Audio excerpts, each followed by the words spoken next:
जब धरती पर कलयुग अपने चरम पर पहुंचेगा, तब चारों ओर अधर्म, अन्याय, हिंसा और लालच का बोलबाला होगा। धरती पापों से कराह उठेगी। लोग सच्चाई, करुणा और धर्म को पूरी तरह से भूल जाएंगे। There will be an atmosphere of despair all around. राजा जो प्रजा के रक्षक होने चाहिए, स्वयं अत्याचारी बन जाएंगे।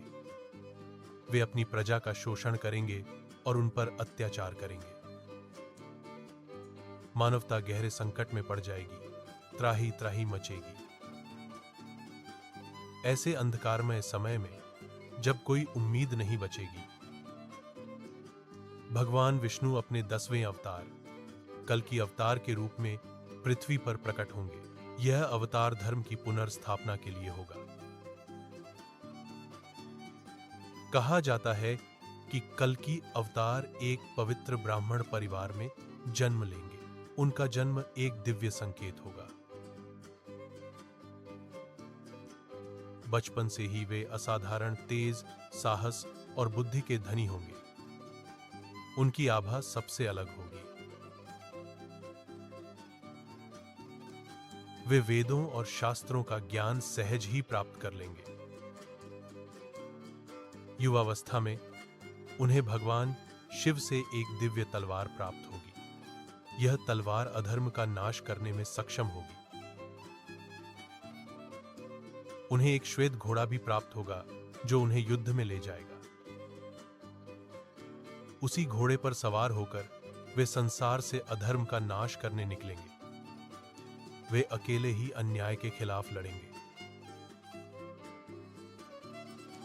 कल की अवतार अत्याचारी राजाओं का अंत करेंगे। दुष्ट लोगों और झूठे धर्म का सहारा लेने वालों को दंडित करेंगे। उनकी तलवार केवल शरीर नहीं, बल्कि पाप और अन्याय को भी समाप्त करेगी। वे हर प्रकार के छल और कपट को मिटा देंगे। उनके आगमन से पृथ्वी पर फिर से धर्म, सत्य और न्याय की स्थापना होगी। लोग फिर से धार्मिक मार्ग पर चलेंगे। वे शांति और सद्भाव से रहेंगे। कल की अवतार प्रेम और करुणा का संदेश फैलाएंगे। कलयुग का अंत होगा और धरती पाप मुक्त हो जाएगी। सतयुग का आरंभ होगा। एक नया युग शुरू होगा। सतयुग में मानवता शांति से रहेगी। प्रेम और सदाचार के मार्ग पर चलेगी। There will be prosperity everywhere. धरती फिर से स्वर्ग बन जाएगी और धर्म की जय होगी।